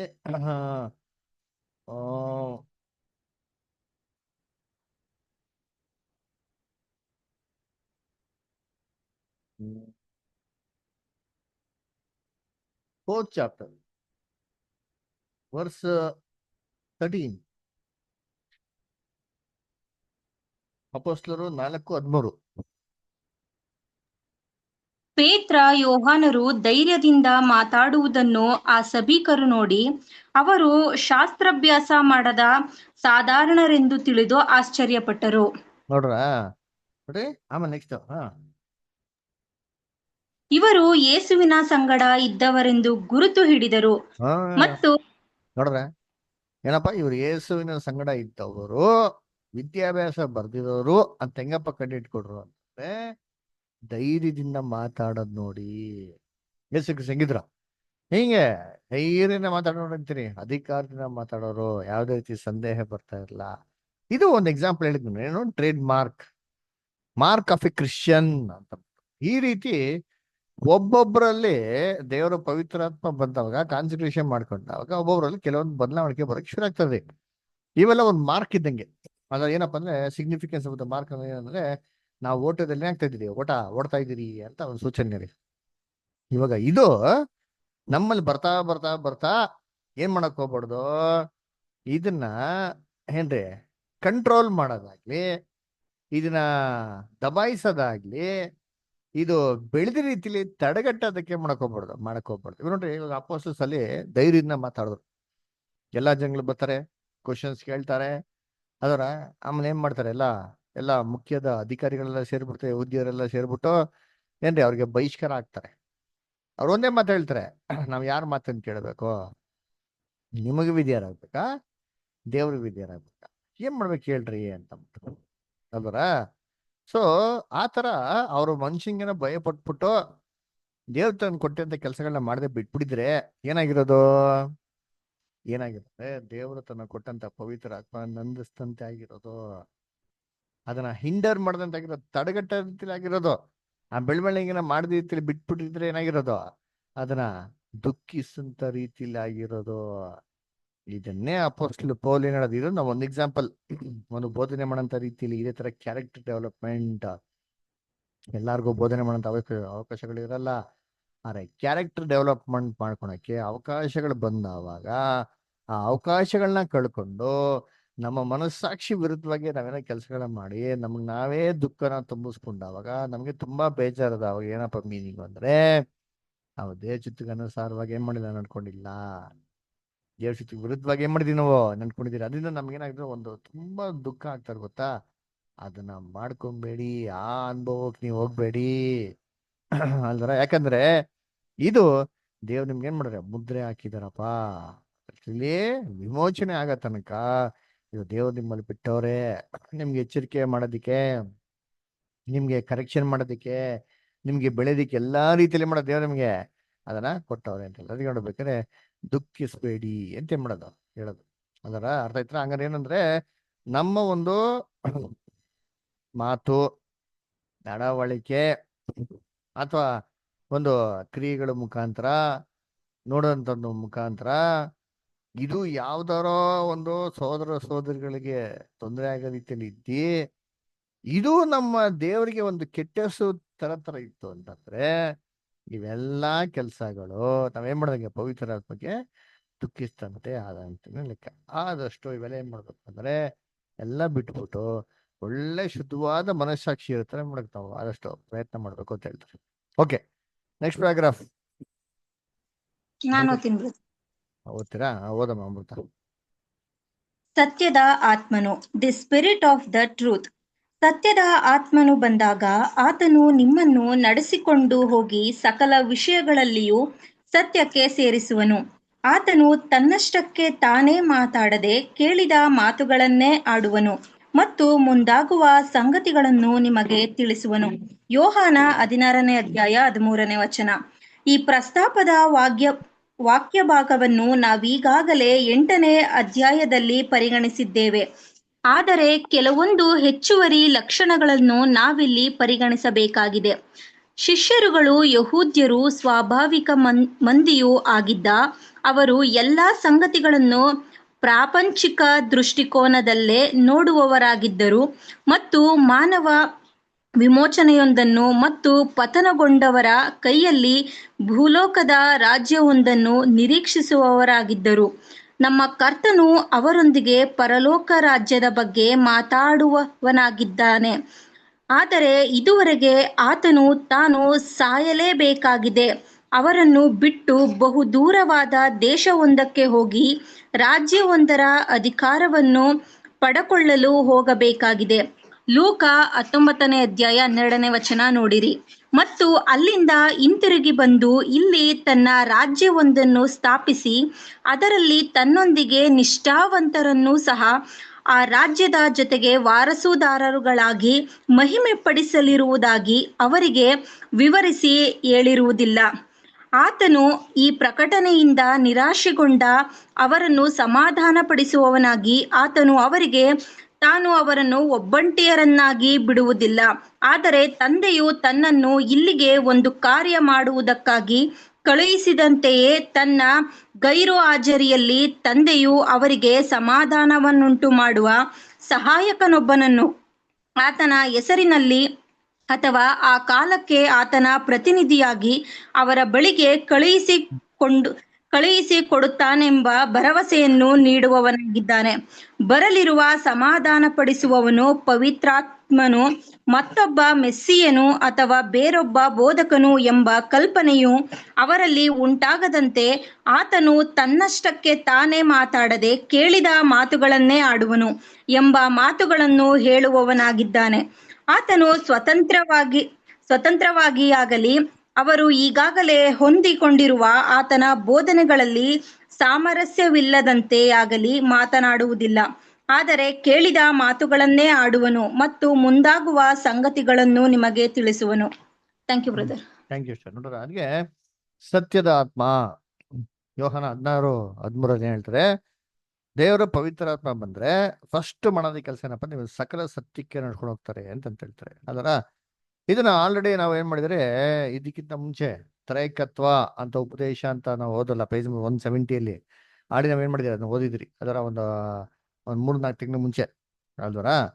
ಅದರಿಂದ ಇಲ್ಲಿ ಯೇಸು ಕ್ರಿಸ್ತು ಯಾಕೆ ಶಿಷ್ಯನ್ಸ್ಗಳು ಬಂದಿರ್ತಾರೆ ಹೇಳ್ತಾರೆ, ನಾನು ಹೋಗಿದ್ಮೇಲೆ ಸತ್ಯದ ಆತ್ಮ ಕಳ್ಸಿಕೊಡ್ತೀನಿ, ಆ ಸತ್ಯದ ಆತ್ಮ ನಿಮ್ಗೆ ಸಕಲ ಸತ್ಯಕ್ಕೆ ಯಾಕೆ ನಡ್ಕೊಂಡು ಹೋಗ್ತಂತ ಯಾಕೆ ಹೇಳ್ಬೇಕು ಅಂತಂದ್ರೆ, ಆ ಶಿಷ್ಯನ್ಗಳಿಗಿನ್ನ ಪವಿತ್ರಾತ್ಮ ಏನಾಗಿಲ್ಲ, ದೇವರು ಇನ್ನ ದಯಪಾಲಿಸಿರಲಿಲ್ಲ. ಅದರಿಂದ ದೇವ್ರ ಎಷ್ಟೋ ಅಗಾಧ ವಿಚಾರಗಳು, ದೇವ್ರ ಯೋಜನೆ ಅಂತ ಎಷ್ಟೋ ಆಳವಾಗಿಂತ ವಿಚಾರಗಳು ಅವ್ರಿಗೆ ಏನಾಗಿಲ್ಲ, ಇನ್ನ ಅರ್ಥ ಆಗಿಲ್ಲ ರೀ. ಅಂದ್ರೆ ಕೆಲವೊಂದು ವಿಚಾರಗಳನ್ನ ಅರ್ಧಂಬರ್ಧ ಏನ್ ಮಾಡಿದ್ರು ತಿಳ್ಕೊಂಡಿದ್ರು. ಯಾಕಂದ್ರೆ ಅವ್ರಿಗೆ ಜ್ಞಾನಕ್ಕೆ ಅಷ್ಟೇ ಇಟ್ಟಿಗ್ತಾ ಇದ್ದಿದ್ದು, ಅಷ್ಟೊಂದು ಮಾತ್ರ ಏನ್ ಮಾಡಕ್ ಆಗ್ತಾ ಇತ್ತು, ಅವ್ರು ಜೀರ್ಣ ಮಾಡ್ಕೊಳಕ್ ಆಗ್ತಾ ಇತ್ತು. ಅದ್ರ ಅದೇ ಒಂದು ಎಕ್ಸಾಂಪಲ್ ಕೊಡ್ತಾರೆ. ಏನಪ್ಪ ಒಂದು ಎಕ್ಸಾಂಪಲ್ ಅಂತಂದ್ರೆ, ಎಲ್ಲಾ ಯಹೂದ್ಯರ ತರಾನೇ ಶಿಷ್ಯಂದ್ರುಗಳು ಕೂಡ ಏನಪ್ಪ ಇದು ನೋಡಿದ್ರೆ, ಯೇಸು ಕ್ರಿಸ್ತು ಬರ್ತಾರೆ, ಅಂದ್ರೆ ಮಸಿಯಾ ಬರ್ತಾರೆ, ರೋಮ್ ರಾಜ್ಯದ ಆಡಳಿತನ ಏನ್ ಮಾಡ್ತಾರೆ, ಅದನ್ನ ನಾಶ ಮಾಡಾಕ್ತಾರೆ, ತನ್ನ ರಾಜ್ಯವನ್ನು ಭೂಲೋಕದಲ್ಲಿ ಏನ್ ಮಾಡ್ತಾರೆ, ಅವರು ಸ್ಥಾಪನೆ ಮಾಡ್ತಾರೆ. ಅವಾಗ ಎಲ್ಲಾ ಮನುಷ್ಯರು ಚೆನ್ನಾಗಿರ್ಬೋದು, ಇಸ್ರೇಲೇ ದೇವರು ಆತುಕೊಂಡಂತ ರಾಜ್ಯವಾಗಿರ್ತಾರೆ. ಆ ರಾಜ್ಯ ಮುಖಾಂತರ ಲೋಕದಂತ ಎಲ್ಲಾ ರಾಜ್ಯಗಳು ಏನಾಗ್ತಾರೆ, ಆಶೀರ್ವಾದ ಬರ್ತದೆ. ಅವಾಗ ಸಿಂಹ ಏನ್ ಮಾಡ್ತಾರೆ, ಹುಲ್ಲನ್ನು ತಿಂತದೆ, ಎಲ್ಲಾ ಒಂದು ಯುದ್ಧಾಭ್ಯಾಸಗಳು ನಿಂತೋಗ್ತವೆ, ಎಲ್ಲಾ ಕಾಯಿಲೆಗಳಿರಲ್ಲ, ಏನ್ರಿ ಸಮೃದ್ಧಿ ಆಗಿರ್ಬೋದು, ಸಂತೋಷವಾಗಿರ್ಬೋದು ಅಂತ ಇದೇ ತರನೇ ಇದ್ದೋದು. ಅವ್ರು ತಿಳ್ಕೊಂಡಿದ್ದು ಆಕ್ಚುಲಿ. ಅದರ ಕ್ರಿಸ್ತನ 2ನೇ ಬರುವಿಕೆಯಲ್ಲಿ ಏನೆಲ್ಲ ವಿಚಾರಗಳಾಗ್ತಾರೆ, ಆಡಿ 1ನೇ ಬರುವಿಕೆಯಲ್ಲಿ ಆಗ್ತಾರೆ ಅಂತ ಎಲ್ಲ ಇದು ನೋಡ್ತಾ ಇದ್ದು. ಆದ್ರೆ ಅವ್ರಿಗೆ ಸತ್ಯ ಗೊತ್ತಿರ್ಲಿಲ್ಲ. ಏನ್ ಸತ್ಯ? ಯೇಸು ಕ್ರಿಸ್ತು ಫಸ್ಟ್ 1ನೇ ಬರುವಿಕೆಯಲ್ಲಿ ಬಂದು ಶಿಲ್ವೆ ಮೇಲೆ ತನ್ನ ಪ್ರಾಣನ ಕೊಟ್ಟು ಅವ್ರು ಸಾಯ್ಬೇಕಾಗಿತ್ತು. ಅದಾಗಿದ ನಂತರನೇ ಏನ್ರಿ ಕ್ರಿಸ್ತನ 2ನೇ ಬರುವಿಕೆಯಲ್ಲಿ ಸಭೆಯೆಲ್ಲ ಕಂಪ್ಲೀಟ್ ಆದ್ಮೇಲೆ ಸಭೆ ಜೊತೆಗೇನೆ ಈ ಭೂಲೋಕದಲ್ಲಿ ಕಣ್ಣಿಗೆ ಕಾಣಂತ ರೀತಿಯಲ್ಲಿ ರಾಜ್ಯ ಸ್ಥಾಪನೆ ಮಾಡೋದು. ಅದಕ್ಕಿಂತ ಮುಂಚೆ ಕಣ್ಣಿಗೆ ಕಾಣದ ರೀತಿಯಲ್ಲಿ ರಾಜ್ಯನ ಸ್ಥಾಪನೆ ಮಾಡೋ ಸಿದ್ಧತೆಗಳು ಮಾಡ್ತಾ ಇರ್ತಾರೆ. ಇದು ಶಿಷ್ಯರುಗಳಿಗೆ ಗೊತ್ತಿತ್ತ ಅಂದ್ರೆ ಗೊತ್ತಿರಲಿಲ್ಲ ರೀ. ಅದರ ಅದೇಗೆ ಅಂತಂದ್ರೆ, ಯೇಸು ಕ್ರಿಸ್ತ ಒಂದು ಸಾಮ್ಯ ಹೇಳ್ತಾರಲ್ಲ, ಒಂದಾನೊಂದು ಮನುಷ್ಯ ಏನ್ರಿ ರಾಜ್ಯವನ್ನು ಪಡ್ಕೊಂಡವನಾಗಿ ದೂರ ದೇಶಕ್ಕೆ ಹೊರಟು ಬಂದ. ದೂರ ದೇಶದಿಂದ ಬರ್ಬೇಕಾದ್ರೆ ರಾಜ್ಯವನ್ನು ಪಡ್ಕೊಂಡು ಹಿಂತಿರುಗಿ ಬರ್ಬೇಕಾದ್ರೆ ಅಂತ ನಾವು ವಾಕ್ಯ ಏನ್ ಮಾಡ್ತೀವಿ ಗೊತ್ತಿಲ್ಲ. ಲೂಕನ 17:19 ಬರ್ತಾರೆ. ಅದರ ಒಬ್ಬನೊಬ್ಬ ಮನುಷ್ಯ ರಾಜ್ಯವನ್ನು ಪಡ್ಕೊಂಡು ಹಿಂತಿರುಗಿ ಬರಬೇಕು ಅಂತ ದೂರ ದೇಶಕ್ಕೆ ಹೊರಟ ಅಂತ ನೋಡ್ತಾರೆ. ಇದು ಕಾನ್ಸೆಪ್ಟ್ ಏನಪ್ಪಾ ಅಂದ್ರೆ, ಏನ್ರಿ ಆ ಕಾಲದಲ್ಲಿ ಈ ರೋಮಲ್ಲಿ ಯಾವ್ದಾರ ಪ್ರಾಂತ್ಯಗಳಲ್ಲಿ ಆಳ್ವಿಕೆ ಮಾಡ್ಬೇಕು ಅಂದ್ರೆ, ರೋಮಲ್ಲಿರೋಂಥ ಚಕ್ರಾಧಿಪತಿ ಸೀಸರ್ ಹತ್ರ ಹೋಗ್ಬಿಟ್ಟು ಅವ್ನು ಪರ್ಮಿಷನ್ ಇಸ್ಕೊಂಡ್ಬರ್ಬೇಕು, ಈ ಪ್ರಾಂತ್ಯಗಳ ಮೇಲೆ ಆಡಳಿತ ಮಾಡ್ತೀನಿ ಅಂತ. ಅವ್ನು ಕೊಟ್ಟರೆ ಮತ್ತೆ ಆಡಳಿತ ಮಾಡಕ್ ಸಾಧ್ಯ. ಅದಕ್ಕೆ ದೂರ ದೇಶಕ್ಕೆ ಹೋಗಿ ಅಧಿಕಾರ ತಗೊಂಡು ತಿರ್ಗಾ ಹಿಂದಿಗೆ ಬಂದು ಅವನು ಆಡಳಿತ ಮಾಡ್ಬೇಕಾಯ್ತು. ಅದಕ್ಕೆ ಏನ್ರಿ ಪಿಲಾತ್ ಏನ್ ಮಾಡ್ತಾನೆ, ಹೋಗಿ ಪರ್ಮಿಷನ್ ಇಸ್ಕೊಬರ್ತಾನೆ. ಎರಡು ಅವನಿಗೆ ಸಪ್ರೇಟ್ ಪ್ರಾಂತ್ಯ. ಪಿಲಾತು ಇಬ್ರಿಗೆ ಒಂದೇ ಕೊಟ್ಟಿರ್ಲಿಲ್ಲ ರೀ, ಇಬ್ಬರು ಬೇರೆ ಬೇರೆ ಜಾಗ ಇತ್ತು ಅಲ್ವರ. ಇದನ್ನ ಕ್ರೈಸ್ಟ್ ಎಕ್ಸಾಂಪಲ್ ಹೇಳ್ತಾರೆ. ಇದೇ ಪ್ರಕಾರ ಮನುಷ್ಯ ಕುಮಾರನು ಫಸ್ಟ್ ದೂರ ದೇಶಕ್ಕೆ ಹೋಗಿ ಪರಲೋಕಕ್ಕೆ ಹೋಗಿ ದೇವ್ರ ಹತ್ರ ರಾಜ್ಯನ ತಗೊಂಡು ತಿರುಗಿ ಮಾಡ್ಬೇಕು ಭೂಲೋಕಕ್ಕೆ ಬಂದು, ಆಮೇಲೆ ದೇವ್ರ ರೆಪ್ರೆಸೆಂಟೇಟಿವ್ ಆಗಿ ಭೂಲೋಕದಲ್ಲಿ ರಾಜ್ಯವನ್ನು ಸ್ಥಾಪನೆ ಮಾಡ್ಬೇಕು. ಈ ಸತ್ಯ ಅವ್ರಿಗೆ ಗೊತ್ತಿತ್ತಾ? ಅಂದ್ರೆ ಈ ಸತ್ಯ ಅವ್ರಿಗೆ ಏನಾಗಿಲ್ಲ, ಅವ್ರಿಗೆ ಗೊತ್ತಿರ್ಲಿ ರೀ. ಅದೇ ರೀತಿ ಎಷ್ಟೋ ಸತ್ಯಾರ್ಥಗಳು ಏನಾಗಿದೆ ಅದು ಅಂದ್ರೆ ಸತ್ಯವೇದಲ್ಲಿದೆ.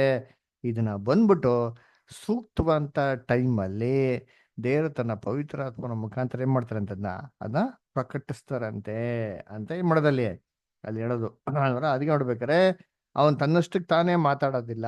ಅದೇ ಮೀನಿಂಗ್ ಅಂದ್ರೆ ದೇವ್ರವ್ರು ಏನ್ ತಿಳಿಯಪಡಿಸ್ತಾರೋ ಅದನ್ನೇ ಮಾತಾಡ್ತಾರೆ ಅಂತಂದ್ರೆ ಏನಪ್ಪ ಮೀನಿಂಗು? ದೇವ್ರ ಯೋಜನೆ ತಕ್ಕಂತಾನೆ ದೇವ್ರು ಆ ಜ್ಞಾನ, ಆ ಬುದ್ಧಿ, ಆ ತಿಳುವಳಿಕೆ ಅದನ್ನ ಏನ್ ಮಾಡೋದು ನಮ್ಗೆ ದಯಪಾಲಿಸೋದು. ಅಂದ್ರೆ ಆ ದೇವ್ರು ಏನ್ ಬೇಕಾ ನಮ್ಗೆ ಕೊಟ್ಬಿಡ್ತಾರ ಅಂದ್ರೆ ಏನ್ರಿ, ಏನೋ ಆತನ ಯೋಜನೆಯಲ್ಲಿ ಇದೆಯೋ ಆ ಯೋಜನೆ ತಕ್ಕಂತಾನೆ ದೇವ್ರು ನಮ್ಗೆ ಏನ್ ಮಾಡೋದು ಜ್ಞಾನ, ಬುದ್ಧಿ, ತಿಳುವಳಿಕೆ ಏನ್ ಮಾಡೋದು ನಮ್ಗೆ ಕೊಡೋದು. ಅದು ಬಿಟ್ಟು ಏನ್ ಮಾಡಕೋಲ್ಲ, ಬೇರೆ ಏನೋ ನಮ್ಗೆ ದಯಪಾಲಿಸ್ಲಿಕ್ಕಲ್ಲ. ಈ ಸತ್ಯಾರ್ಥಗಳನ್ನ ಏನ್ರಿ ಅಪೋಸ್ತಲರು ಎಲ್ಲ ಯಾವಾಗ ಪವಿತ್ರಾತ್ಮ ಒಂದೊಂದಿಗೆ ನಿಧಾನವಾಗಿ ತಿಳ್ಕೊಂಡ್ರೋ, ಇದೇ ರೀತಿ ಯಾವ ಮಕ್ಕಳು ಕಾನ್ಸಂಟ್ರೇಷನ್ ಮಾಡ್ಕೊಂತಾರೋ ಅದು ಕಾನ್ಸಂಟ್ರೇಷನ್ ಮಾಡ್ಕೊಂಡಿದ್ಮೇಲೆ ಸತ್ಯಾರ್ಥಗಳನ್ನ ನಿಧಾನವಾಗಿ ದೇವರು ತಿಳಿಸ್ಕೊಡ್ತಾರೆ. ಅದರ ಅದಕ್ಕೆ ಕಾನ್ಸಂಟ್ರೇಷನ್ ಮಾಡ್ಕೊಳಕ್ಕಿಂತ ಮುಂಚೆನೇ ನಮ್ಗೆಲ್ಲ ಸತ್ಯ ಗೊತ್ತಾಗ್ಬಿಡ್ಬೇಕು, ನನಗೆ ಫುಲ್ ಕ್ಲಿಯರ್ ಆಗಿರ್ಬೇಕು, ನನ್ಗೆ ಯಾವುದೇ ರೀತಿ ಡೌಟ್ಸ್ ಇರಬಾರ್ದು ಅಂತಂದ್ಬಿಟ್ಟು ಅದೆಲ್ಲ ಆಗೋದಿಲ್ಲ ರೀ. ಅದರ ಏನ್ರಿ ಕಾನ್ಸಂಟ್ರೇಷನ್ ಆಗಿದ್ಮೇಲೆ ನಿಮ್ಗೆ ಏನಾಗೋದಿಲ್ಲ, ಎಲ್ಲ ಕ್ಲಿಯರ್ ಆಗೋದು ಪವಿತ್ರಾತ್ಮ ಕೊಟ್ಟಿದ್ಮೇಲೆ. ಅದಕ್ಕೆ ಅಪೋಸ್ತಲರು ಯೇಸು ಕ್ರಿಸ್ತನ ಜೊತೆಗೆ ಇರ್ಬೇಕಾದ್ರೆ ಏನೆಲ್ಲ ಗೊತ್ತಿತ್ತು ಅವ್ರಿಗೆ. ಯೇಸು ಕ್ರಿಸ್ತನ ಜೊತೆಗೆ ಅವ್ರೆ ಜೊತೆಗೆ 3.5 years ಜೊತೆ ಕೊಡೋವ್ರೆ. ಯೇಸು ಕ್ರಿಸ್ತು ಡೈರೆಕ್ಟಾಗಿ ಹೇಳ್ಕೊಟ್ಟವ್ರೆ.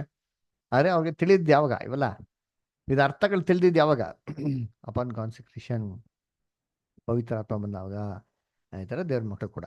ಓಕೆ, ನೆಕ್ಸ್ಟ್ ಪ್ಯಾರಾಗ್ರಾಫ್ ನವಿತಾ ಅಷ್ಟೇ ಓದ್ಬೋದಾ? ಹಾ ಬ್ರದರ್.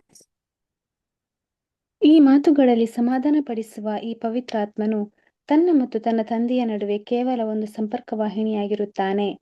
ಮತ್ತು ನನ್ನ ನಿಷ್ಠಾವಂತ ಹಿಂಬಾಲಕರಾದ ನೀವುಗಳು ಮತ್ತೊಂದು ಕಡೆಯಲ್ಲಿರುತ್ತೀರಿ. ಸತ್ಯದ ಆತ್ಮನು ನನ್ನ ಪ್ರತಿನಿಧಿಯಾಗಿ ಹೆಚ್ಚು ನಿರ್ದಿಷ್ಟವಾಗಿ ನಾನೀಗಾಗಲೇ ನಿಮಗೆ ತಿಳಿಸಿರುವ ಆದರೆ ನೀವಿನ್ನು ಅವುಗಳನ್ನು ಅರ್ಥಮಾಡಿಕೊಳ್ಳಲು ಸಿದ್ಧವಾಗಿರದ ವಿವಿಧ ಸತ್ಯ ಸಂಗತಿಗಳನ್ನು ಮತ್ತಷ್ಟು ವಿಸ್ತಾರಗೊಳಿಸಿ ನಿಮ್ಮ ಗಮನಕ್ಕೆ ತರುತ್ತಾನೆ. ನಿಜವಾಗಿಯೂ ನಾನು ನಿಮಗಾಗಿ ಈಡುಬಲಿಯಾಗಿ ಅರ್ಪಿತನಾಗಿ ತಂದೆಯ ಬಳಿಗೆ ಏರಿ ಹೋಗಿ ನಿಮ್ಮ ಪರವಾಗಿ ಅದನ್ನು ಆತನಿಗೆ ಸಮರ್ಪಿಸುವವರೆಗೂ ನೀವು ಅವುಗಳನ್ನು ಅರ್ಥಮಾಡಿಕೊಳ್ಳುವುದು ಯುಕ್ತವಲ್ಲ. ನಂತರದಲ್ಲಿ ತಂದೆಯ ಯೋಜನೆಯೊಂದಿಗೆ ಸಾಮರಸ್ಯದಿಂದ ನಾನು ಈ ಸಮಾಧಾನದಾಯಕನ ಮೂಲಕವಾಗಿ ಅನೇಕ ಆತ್ಮಿಕ ಸಂಗತಿಗಳನ್ನು ನಿಮ್ಮೊಡನೆ ವ್ಯವಹರಿಸಲು ಸಾಧ್ಯವಾಗುತ್ತದೆ. ಅವುಗಳಿಗೆ ನೀವಿನ್ನೂ ಸಿದ್ಧರಾಗಿಲ್ಲ ಮತ್ತು ಇನ್ನು ಪಾಪ ಪ್ರಾಯಶ್ಚಿತ್ತವು ಆಗದೇ ಇರುವುದರಿಂದ ಅವುಗಳಿಗೆ ಇನ್ನೂ ನಿಮಗೆ ಹಕ್ಕಿಲ್ಲ.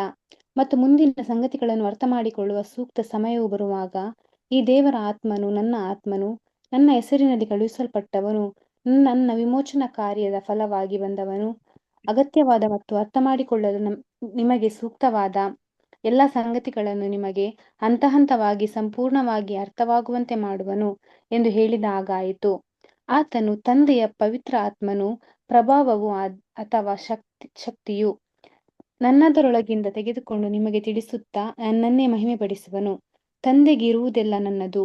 ಆತನು ಮತ್ತು ನನ್ನ ಯೋಜನೆಗಳು ಸಮರ್ಪಕವಾಗಿ ಅನ್ಯೋನ್ಯತೆಯಲ್ಲಿವೆ. ಆದುದರಿಂದ ನನ್ನದರೊಳಗಿಂದ ತೆಗೆದುಕೊಂಡು ನಿಮಗೆ ತಿಳಿಸುವೆನೆಂದು ಹೇಳಿದೆನು. ಯೋಹಾನ 16ನೇ ಅಧ್ಯಾಯ 14-15 ವಚನಗಳು. Thank you brother. Thank you sir. ಅದೇ ನೋಡ್ಬೇಕಾದ್ರೆ ಏನಪ್ಪಾ ಅಂದ್ರೆ ಈ ಒಂದು ಪವಿತ್ರ ಆತ್ಮ ನೋಡ್ಬೇಕಾದ್ರೆ ಇದು ಒಂದು ಚಾನೆಲ್ ಆಫ್ ಕಮ್ಯುನಿಕೇಶನ್. ಯಾರಿಂದ ಯಾರಿಗೆ? ದೇವರಿಂದ ನಮಗೆ ಒಂದು ಕಮ್ಯುನಿಕೇಶನ್ ಮೀಡಿಯಂ ಯಾವ್ದಪ್ಪ ಅಂದ್ರೆ ದೇವರು ನಮ್ಗೆ ದಯಪಾಲಿಸಿ ಅಂತ ಅಂದ್ರೆ ಒಂದು ಪವಿತ್ರಾತ್ಮ ಅಲ್ವರ. ಸೊ ಅದಕ್ಕೆ ನಮ್ಮ ಒಂದು ಕಾನ್ಸಂಟ್ರೇಷನ್ ಅಲ್ಲಿ ಎಷ್ಟೋ ಸತ್ಯಾರ್ಥಗಳನ್ನ ತಿಳಿಸೋದಿಕ್ಕೆ ದೇವ್ರೇನ್ ಮಾಡ್ತಾರೆ, ಒಂದು ಟೈಮ್ ಅಂತ ತಗೊಂತಾರೆ. ಇಮ್ಮಿಡಿಯೇಟ್ ಮಾಡಲ್ಲ ಅದನ್ನ. ನಮ್ಗೆ ಕಾನ್ಸಂಟ್ರೇಟ್ ಮಾಡಿದ್ರೆ ದಡ ಬುಡ ಅಂತ ಹಂಗೆ ಇಮ್ಮಿಡಿಯೇಟ್ ಎಲ್ಲ ಏನೋ ಪ್ರಕಾಶವಾಗಿ ಏನೋ ಎನ್ಲೈನ್ಮೆಂಟ್ ಏನಾಗಲ್ಲ. ಆದರೆ ನಮ್ಮ ಒಂದು ಡೆವಲಪ್ಮೆಂಟ್ ಬೇಸಿಸ್ ಮೇಲೆ ನಮಗೆ ಸತ್ಯಾರ್ಥಗಳು ಏನು ಮಾಡ್ತಾರೆ, ನಿಧಾನವಾಗಿ ಒಂದೇ ಟೈಮಿಗೆ ಏನು ಮಾಡ್ತಾರೆ ಕೊಡೋಕ್ಕೆ ನಿಧಾನ ಕೊಡ್ತಾರೆ. ಹಿಂಗೆ ಇದು ಒಂದು ದೇವರ ಒಂದು ಪವಿತ್ರಾತ್ಮಕ ಅಂತ. ಯಾಕೆ ಮುಂಚಿತವಾಗಿ ಯಾಕೆ ಕೊಡಲ್ಲ ಅಂತಂದ್ರೆ ಅದನ್ನ ಜೀರ್ಣ ಮಾಡ್ಕೊಳೋಂಥ ಒಂದು ಕೆಪಾಸಿಟಿ, ಅದನ್ನ ಅರ್ಥ ಮಾಡ್ಕೊಡೋಂಥ ಒಂದು ಕೆಪಾಸಿಟಿ ನಮ್ಗೇನಾಗಿರ್ಬೇಕಿರ್ಬೇಕು. ಇವಾಗ ಶಿಷ್ಯರುಗಳಿಗೆ ಯೇಸು ಕ್ರಿಸ್ತು ಭೂಲೋಕ್ತಾ ಇರ್ಬೇಕಾದ್ರೆ ನೋಡಪ್ಪ ನಾನು ದೂರದೇಶಕ್ಕೆ ಹೋಗ್ತೀನಿ, ನಾನು ರಾಜ್ಯವನ್ನು ಪಡ್ಕೊಂಡು ತಿರ್ಗಾ 2 ವರ್ಷದಿಂದ ಬರೋದು ಅಂದ್ಬಿಟ್ಟು ಇವೆಲ್ಲ ಲಿಟ್ರಲಿ ಹಂಗೆ ಫ್ಯಾಕ್ಟಾಗಿ ಎಲ್ಲಿಗೆ ಹೇಳ್ಬಿಟ್ಟಿದ್ದಾರೆ. ಶಿಷ್ಯರುಗಳಿಗೆ ಏನು ಅರ್ಥ ಆಗಿರೋದು? ಅವ್ರು ಮಿಸ್ಅಂಡರ್ಸ್ಟ್ಯಾಂಡ್ ಮಾಡ್ಕೊಂಡಿರೋ ಜಾಸ್ತಿ, ಅರ್ಥ ಮಾಡ್ಕೊಂಡಿರೋ ತಪ್ಪಾದ ರೀತಿಯಲ್ಲಿ ದೇವರನ್ನ ಜಾಸ್ತಿ ಅರ್ಥ ಮಾಡ್ಕೊಂಡಿರೋದು, ಅದರ ಕ್ರಿಸ್ತನ್ನೇ ಬಿಟ್ಟು ಹೋಗ್ಬಿಟ್ಟಿರೋರು. ಅದಕ್ಕೆ ನೋಡ್ಬೇಕಾದ್ರೆ ಯಾವ ಟೈಮಲ್ಲಿ ಏನು ಹೇಳಬೇಕೋ ಆ ಟೈಮಲ್ಲಿ ಅದನ್ನ ಕರೆಕ್ಟಾಗಿ ತಿಳಿಸೋದಿಕ್ಕೆ ದೇವ್ರೇನ್ ಮಾಡೋದು, ನಮಗೆ ಪವಿತ್ರಾತ್ಮನ ಮುಖಾಂತರ ಮಾಡೋದು, ನಮಗೆ ಅಲ್ಲಿ ಅನುಗ್ರಹ ನೀಡ್ತಾರೆ. ಅಂತ ನೋಡ್ತೀರಿ ಅಲ್ರ. ಯಾಕಂದ್ರೆ ನಾವು ಅದಕ್ಕೇನಾಗಿರ್ಬೇಕು, ಫಸ್ಟ್ ಆಫ್ ಆಲ್ ಸಿದ್ಧರಾಗಿರ್ಬೇಕು ಅದರ. ಆಮೇಲೆ ಅದನ್ನ ಕ್ರಮವಾಗಿ ನಿಧಾನವಾಗಿ ಮಾಡೋದು, ಒಂದು ಸ್ಟೆಪ್ ಬೈ ಸ್ಟೆಪ್ ಏನ್ ಮಾಡೋದು ನಮ್ಗೆ ರಿವೀಲ್ ಮಾಡೋದು ಅಂತ ಹೇಳ್ತೀವಿ ಅಂದ್ರೆ. ಅದಕ್ಕೆ ನಾವು ಯೋಹನ 16 ಮುಂದಕ್ಕೆ ಹಂಗೆ ಓದ್ಕೊಂಡು ಅಂತಂದ್ರೆ ಏನ್ರಿ, ಈ ಸತ್ಯದ ಆತ್ಮ ಏನ್ರಿ ಅವ್ರು ಬಂದ್ಬಿಟ್ಟು ಸ್ವಂತವಾಗಿ ಏನು ಮಾತಾಡಲ್ಲ ಅಂತ ಹೇಳ್ತಾರೆ. ದೇವರಿಂದ ಪಡ್ಕೊಂಡಿದ್ದನ್ನೇ ನಮ್ಗೆ ಏನ್ ಮಾಡ್ತಾರೆ, ತಿಳಿಸ್ತಾರೆ. ಅದರ ದೇವರಿಂದ ಅಂತಾರೆ ಎಲ್ಲವನ್ನು ನೋಡದಂತೆ ರೀತಿಯಲ್ಲಿ ನಮ್ಗೆ ಏನ್ ಮಾಡ್ತಾರೆ, ತಿಳಿಸ್ತಾರೆ ಅಂತ ಹೇಳ್ತಾರೆ ಅಲ್ರ. ಏನಂತಾರೆ, he shall glorify me, he shall receive of mine and shall show it unto you ಅಲ್ರ. ನನ್ನಿಂದ ಪಡ್ಕೊಂಡು ನಿಮ್ಗೆ ಏನ್ ಮಾಡ್ತಾರೆ, ನಿಮ್ಗೆ ತಿಳಿಪಡಿಸ್ತಾರೆ. All things that the father hath are shall show it unto you. All things that the father hath are mine, therefore said I that he shall take out of mine and show it unto you. ದೇವ್ರು ಎಲ್ಲವನ್ನೂ ಕ್ರಿಸ್ತನ್ ಕೊಟ್ಟಿದ್ದಾರೆ. ಆತನ ಏನ್ ಮಾಡ್ತಾರೆ ಅಂದ್ರೆ ನನ್ನ ಕೈಯಿಂದ ತಗೊಂಡು ನಿಮ್ಗೆ ತಿಳಿಪಡಿಸ್ತಾರೆ ಅಂತಂದ್ರೆ, ದೇವರು ಈ ಒಂದು ಏನಂತಾರೆ, ಒಂದು ಪವಿತ್ರಾತ್ಮ ಮುಖಾಂತರನೇ ನಮ್ಗೆ ಎಷ್ಟೋ ವಿಚಾರಗಳು ಏನ್ ಮಾಡೋದು, ಅವರು ದೇವರು ತಿಳಿಸೋದು ಅಲ್ವರ. ಅದಕ್ಕೆ ದೇವರಿಂದ ಹೊಂದಿದ್ದನ್ನೇ ನಮ್ಗೆ ಏನ್ ಮಾಡ್ತಾರೆ, ಅವರು ತಿಳಿಸ್ತಾರೆ ಅಂತ ಹೇಳ್ತಾರೆ. ಓಕೆ, ನೆಕ್ಸ್ಟ್ ಪ್ಯಾರಾಗ್ರಾಫ್ ಯಾರು ಓದ್ತೀರಾ? ಓದ್ದಿರೋ ಸೋದರಿಗಳು ಯಾರಿದ್ದಾರೆ? ಓಕೆ, ಸರೋಜಾ ಅಸ್ಟರ್, ಮಂಜುಳಾ ಅಸ್ಟರ್ ಅಥವಾ ಅನಿತಾ ಅಸ್ಟರ್?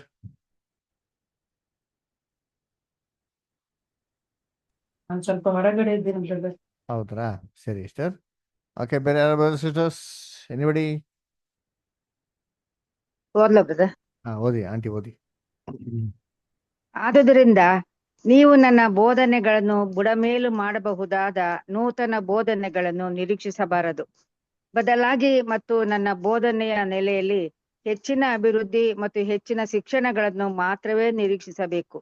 ಯಾಕೆಂದರೆ ಬರಲಿರುವ ಸಹಾಯಕನ ಎಲ್ಲಾ ಬೋಧನೆಗಳು ನನ್ನ ಬೋಧನೆಗಳೊಂದಿಗೆ ಸಾಮರಸ್ಯದಲ್ಲಿರುವುದು ಮತ್ತು ಅವುಗಳನ್ನು ಇನ್ನಷ್ಟು ಸಂಪೂರ್ಣವಾಗಿ ನಾನೇ ಮೆಸ್ಸಿಯನು ಎಂಬುದನ್ನು ತೋರಿಸಿಕೊಡುತ್ತವೆ. ನೀವು ಈ ಸಹಾಯಕನ ಬೋಧನೆಗಳಿಂದ ಸತ್ಯದ ಬಗ್ಗೆ ಅನುಮಾನಿಸುವಂತಿಲ್ಲ. ಯಾಕೆಂದರೆ ಇದುವೇ ಸತ್ಯದ ಆತ್ಮನಾಗಿದ್ದು ತಂದೆಯಿಂದ ಹೊರಟು ಬಂದುದಾಗಿದೆ. ಈ ಸತ್ಯದ ಆತ್ಮನು ನನ್ನ ವಾರ್ತಾವಾಹಕನಾಗಿದ್ದಾನೆ ಮತ್ತು ನನ್ನ ಸಿದ್ಧಾಂತಗಳನ್ನು ನಿಮಗೆ ತಿಳಿಸುವವನಾಗಿದ್ದಾನೆ ಮತ್ತು ಮುಂದಾಗುವ ಸಂಗತಿಗಳನ್ನು ನಿಮಗೆ ತೋರಿಸಿಕೊಡುವವನಾಗಿದ್ದಾನೆ. Yohana 16:13. Thank you brother. Thank you aunty. ಅದಕ್ಕೆ ನೋಡ್ಬೇಕಾದ್ರೆ ಈ ಪವಿತ್ರ ಬಂದ್ಮೇಲೆ ದೇವ್ರು ಏನೋ ಹೊಸ ಉಪದೇಶ ನಮ್ಗೆ ಟೀಚ್ ಮಾಡ್ತಾರೆ ಅಂತ ಏನಿಲ್ಲ ರೀ ಅವರ. ಹೊಸ ಉಪದೇಶಗಳು ಏನೋ ಕೊಡೋದಿಲ್ಲ ಅವರ.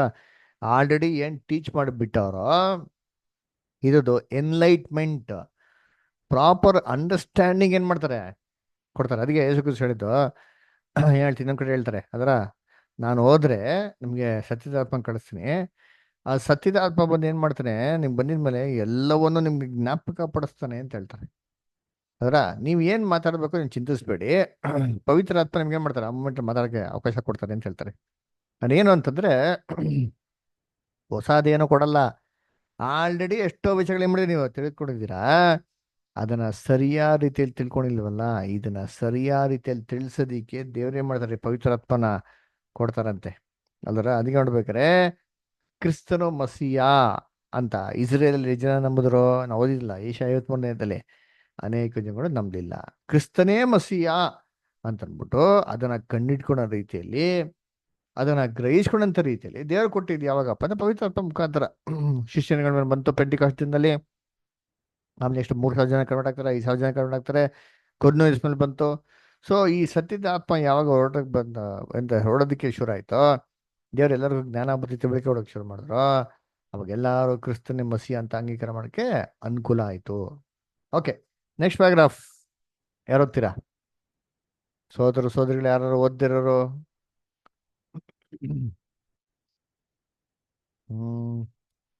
ಮಂಜುಳಾ ಅಸ್ಟರ್, ಶೋಭಾ ಅಸ್ಟರ್ ಅಥವಾ ಶ್ವೇತಾ ಸಿಸ್ಟರ್, ಸುಧಾ ಅಸ್ಟರ್?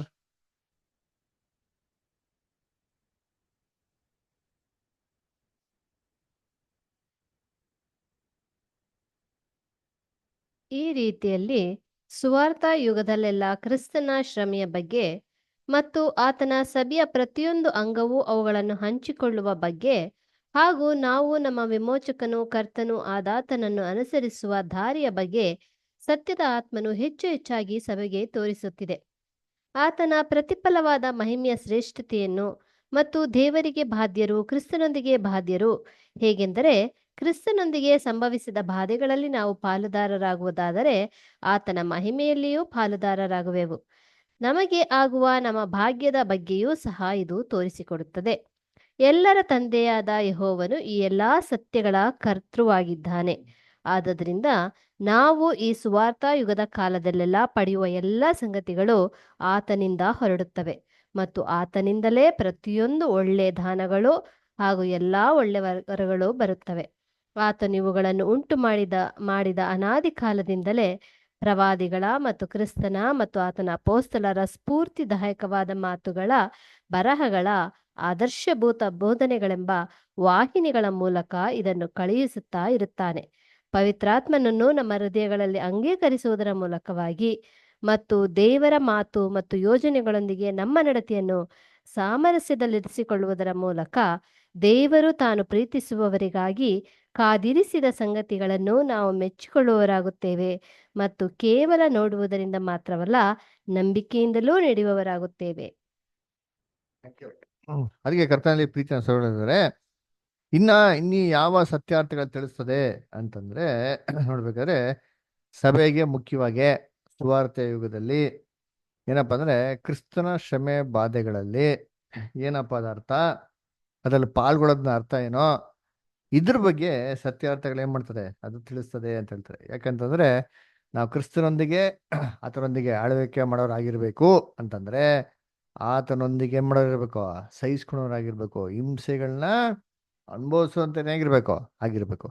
ಈ ಒಂದು ಮುಖ್ಯವಾದ ಅಂಶಗಳು ಕೂಡ ದೇವರು ತನ್ನ ಪವಿತ್ರಾತ್ಮ ಮುಖಾಂತರ ದೇವ್ರ ಮಕ್ಳಿಗೆ ಏನ್ ಮಾಡ್ತಾರಂತೆ ಅದಕ್ಕೆ ತಿಳಿಸ್ತಾರಂತೆ. ಅದಕ್ಕೆ ನೋಡ್ಬೇಕ್ರೆ ದೇವ್ರ ಮಕ್ಳ ಜೀವನದಲ್ಲಿ ಯಾವ್ದೇ ರೀತಿ ಕಷ್ಟ, ಸಂಕಟ, ಅನ್ಯಾಯ, ತೊಂದರೆಗಳು, ಮೋಸ ಆದವಾಗ ಇದನ್ನ ಸಹಿಸ್ಕೊಳಕ್ಕೆ ದೇವ್ರು ನಮ್ಗೆ ಹೆಂಗ್ ಕೊಡ್ತಾರೆ ಕೃಪೆ ಅಂತಂದ್ರೆ ತನ್ನ ಪವಿತ್ರಾತ್ಮ ಮುಖಾಂತರ ಈ ಒಂದು ಪರಿಜ್ಞಾನ ಕ್ರಿಸ್ತನ ಹೆಜ್ಜೆಗಳಲ್ಲಿ ನಡ್ಬೇಕಾರೆ ಏನ್ರಿ ಇವೆಲ್ಲವೂ ಸಹಜ ಆಗ್ಲೇಬೇಕು ಅಂತಂದ್ಬಿಟ್ಟು ಅದಕ್ಕೆ ನೋಡ್ಬೇಕಾರೆ ಕರ್ತನಲ್ಲಿ ಪ್ರೀತಿ ಅನ್ಸೋಗಳೇ ಇದು ಮಾತ್ರ ಅಲ್ಲ, ನೆಕ್ಸ್ಟ್ ಇದ್ರ ಬೆನಿಫಿಟ್ ಏನೋ ಇವೆಲ್ಲ ಅನುಭವಿಸಿದ್ರೆ ಇದು ರಿವಾರ್ಡ್ ಏನಪ್ಪಾ ಅಂತಂದ್ರೆ ಕ್ರಿಸ್ತನ ಮಹಿಮೆಯಲ್ಲಿ ನಾವೇನಾಗ್ಬೋದು ಪಾಲ್ಗಾರ ಆಗ್ಬೋದು ಅಂತ ಕೂಡ ದೇವರು ನಮ್ಗೆ ಏನಪ್ಪ ಮಾಡ್ತಾರೆ ಅಂದ್ರೆ ಈ ಒಂದು ದೇವರ ಪವಿತ್ರಾತ್ಮ ಮುಖಾಂತರ ಮಾಡೋದು ನಮ್ಗೆ ತಿಳಿಸಪಡಿಸೋದು. ಅದಕ್ಕೆ ನೋಡ್ಬೇಕಾದ್ರೆ ತಂದೆಯ ದೇವರು ಕ್ರಿಸ್ತನ ಮುಖಾಂತರ ನಮ್ಗೇನ್ ಮಾಡ್ತಾರೆ ಈ ಒಂದು ಸತ್ಯಾರ್ಥಗಳನ್ನ ದಯಪಾಲಿಸ್ತಾರೆ. ಅದೇ ಆ channel of communication ಏಂತಿದೆಯೋ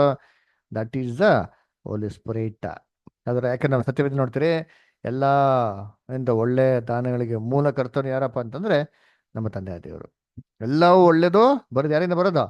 fountain of all good things ನೋಡ್ಬೇಕಾರೆ ನಮ್ಮ ತಂದೆಯ ದೇವರು. ಅದನ್ನ ನೋಡ್ಬೇಕಾರೆ ಏನ್ರಿ ದೇವರು ಆತನ ಯೋಜನೆ ಒಂದೊಂದು ಮುಖ್ಯವಾಗಿರಂತ ಅಂಶಗಳನ್ನ ತನ್ನ ಪವಿತ್ರಾತ್ಮ ಮುಖಾಂತರ ಮಾಡ್ತಾನೆ ನಮಗೆ ದಯಪಡಿಸ್ತಾರೆ. ಏನಕ್ಕಪ್ಪ ಅಂತಂದ್ರೆ ನಾವು ನಂಬಿಕೆಯಿಂದ ಏನಾಗಬೇಕು ನಡೆಯೋರಾಗಿರ್ಬೇಕು, ವಿಶ್ವಾಸ ನಡೆಯೋರಾಗಿರ್ಬೇಕು ಹೊರತು ನಮಗೆ ನೋಟುಗಳ ಮುಖಾಂತರ ಕಣ್ಣಿಗೆ ಕಾಣಿಸಂತ ವಿಚಾರಗಳು ನೋಡ್ಕೊಂಡು ಅಲ್ಲ ಅಂತಬಿಟ್ಟು ಅದಕ್ಕೆ ನಾವೇನ್ ಮಾಡೋಣ ಇಲ್ಲಿ ನಾವು ನಿಲ್ಸೋಣ.